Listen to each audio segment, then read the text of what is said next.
Hello, people of YouTube. This is Gray's Guitars. I am Steve Gray, and thank you for watching. So we have a little article here. Eddie Van Halen's Hot for Teacher guitar sells for $3.9 million at auction. So everyone that knows Van Halen, I assume you know the song Hot for Teacher, them crazy drum beats in the beginning of it. And that is a hefty price for a rock star's guitar, and I'm sure it's sitting at some rich dude's estate on display, and no one will ever play this guitar again until that rich dude dies, and then it goes to auction again. That's exactly what's going to happen. I don't think we know who actually bought it, but this lead me to kind of ask the question, what guitars hold the value? What guitars are decent investments? And, what guitars should you generally stay away from? So for everyone that is not looking at guitars as investments, I know a lot of people say that's blasphemy. You play the guitar, you don't view it as an investment, but that's how some people do it. They collect guitars, they hold on to them, they use them as investments for future use, and I'm going to be going over some brands that are good investments, some brands that are not so good investments, and some brands that are kind of a mix-up of the two, you could say, because it's kind of very specific. There's only one brand that I know where you can buy any guitar in their line, and statistically, minus a few, you will make money on it over time. So you will get a positive return if you hold on to that guitar for a certain period of time, minus a couple of models. And the brand that you can never go wrong with, that a lot of people may or may not complain about, is Gibson. Gibsons are made in the USA. They are extremely collectible. Prices are extremely high depending on what you're buying. And there's really not a single Gibson guitar that doesn't hold its value. I honestly do not know a single Gibson guitar that if you bought it new, you would not be able to get the same money out of it used 10 plus years down the road. Now, the cheaper models, you have to wait longer to get your money back. But your fancy signature editions, your standards, your customs, your Murphy Lab, your custom shops, all of those, if you buy one of those guitars, you will get your money back and then some, especially signature editions. So if there is a signature guitar for an artist, statistically, you are definitely going to make money off of that guitar at some point in the future. It may not be immediate, but you hold on to that guitar for a little while, you are going to make some money off of it. But you have to be willing to put up the money to get it. For instance, this Greenie guitar. Let's see how expensive this thing is. I think this is the $20,000 one. Yes. So, this guitar is priced at $20,000. There was a even fancier version, priced at $50,000. This $20,000 one is still selling for $20,000. And when they are sold out and they're not making them anymore after a few years, you probably are not going to be able to find this for less than $25,000. You're going to make money on this over time. Now, do I have 20 grand to spend on a guitar right now? No, I do not. But that's the point. Les Pauls. Les Pauls are great guitars. We can shop all Les Pauls. The only real model of the Les Paul, there's a couple that you won't immediately see a return on, are the cheaper ones. So your Tribute, if you will, your Juniors, is the cheaper models, classics, things along those lines. So yeah, this is a Tribute model.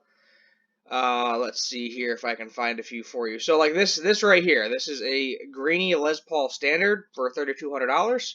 I can guarantee you will make your money and then some, because this is going to be a limited production run. It's a signature guitar, and within 5 to 10 years time, they're probably going to be selling for close to $4 grand, because that's just what Gibsons do. Everybody wants to collect these things. Everybody buys these things. Rich people love this brand, and that is what they just do. Let's see what else we got here. Yeah, Adam Jones Signature would be a good one. Peter Frampton, Slash is always good to buy. There's really never a brand of Slash that isn't right there in your face. But the studios, on the other hand, if they're special studios, there were some studios with a couple of years that had an ebony fretboard that sell for more money. There is also, but in general, even the cheapest of cheap models, even the Firebird Zero has seen an uptick in price. One of the most hated Gibson guitars has seen a price increase, which I think is crazy. Fender, on the other hand, is a more interesting brand. So the Squire line, you're going to lose money on it if you buy a new. So you basically stay away from the Squire line if you're looking to make money on one. You pretty much just want to buy Fender USA. So any Fender USA product, over time, you're going to be able to make some money off of it. Even some of the Mexican ones, providing that they are signature guitars. So if it's like a regular made in Mexico Strat, you are not going to make money on that over time. You will lose money on it because they have a price point and they pretty much stay in that $500 to $600 range. That's where they've been for quite a while. It might go up a little bit due to inflation, but on the used market, they pretty much stay the same unless it's a fancy color. If you can find a fancy color, limited edition color made in Mexico, then it wouldn't hurt to maybe pick one of those up. But like your Jimi Hendrix, there was a George Harrison. I'm trying to think of some other made in Mexico ones. There actually was a signature Squire that goes for a little bit more money too. So yet again, same principle here. USA made guitars go up in value over time. It's just what they do. Signature guitars are always going to be worth money. Fancy colors are always going to be worth money. Not Squire, though. Keep that in mind. Typically it's the USA-made guitars that are going to end up holding value. Ibanez is another kind of interesting company because they have certain models that hold very, very good value, and then they have a lot of models that you lose money pretty much the second you buy a new. It's like buying a new car off the lot. So here is a Paul Stanley made in Japan cracked mirror guitar. I have no idea what this is going to actually go for. I would love to buy this. This is definitely something that is going to be a collector's piece in the future. It's been a while since they've made a Paul Stanley guitar from Kiss, and I don't know if they're actually calling this a Paul Stanley, but this is the guitar that he used, so this is going to be very expensive whenever it does come out. Steve Vai, all of his guitars worth money. They all have these crazy swirl paint jobs. I think it's called Tree of Life is the fretboard material. There is not any Steve Vai guitars that I know that sell used that over time don't go for more money, being that most of them come in limited production runs, minus the plain colors. If it's like a plain color, it's not necessarily going to go up in value, so definitely go for the fancy colors here. But let's see if we can even find what they're currently selling. Artists, electric guitars. Where is Mr. Steve Vai?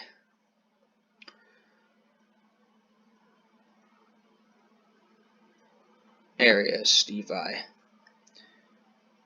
So yeah, like these ones right here, the gems that aren't like a hot neon. The hot neon pink always seems to go for good money for whatever reason. But your blue floral pattern is going to go for good money. This is going to go for good money. Any fancy colors essentially will go for good money. Now a brand that surprisingly does not hold value on the used market is ESP Ltd. More so Ltd than ESP because there are some crazy people that will pay some good money for USA ESP guitars. But if you buy like an Ltd for $1,000, you're going to be lucky if you get half of that. You eventually, you buy an LTD for $1,000 used, you're probably gonna sell it for $500-600. The signature models, a little bit more pricey. So the signature models typically do hold some value, but at the same time, You have, collectors are kind of tried and true. They kind of go to what they know. So that's why a lot of people you see go more towards the Gibson, they go more towards the Fender, because they know that they are always going to sell and they are always going to make money on those two specific brands. Where Ibanez, unless it's a signature model, with like Steve Vai, those are the only, really Ibanez guitars that I know for a fact will always hold value and typically be more expensive with the fancy limited edition colors. Um, but then there's like all their other random models where typically with Ibanez they lose value when they're used. You might not be get wiped on the floor with it, but at the same time you're not going to be making your money back if you buy a new Ibanez guitar. So I mean the gist of this video could be buy used guitars, unless it's Gibson or Fender. That could be a good title for this video too. Because if you're looking to invest in guitars, your best bet, in all honesty, is buy used, because typically you can find certain Gibsons cheaper.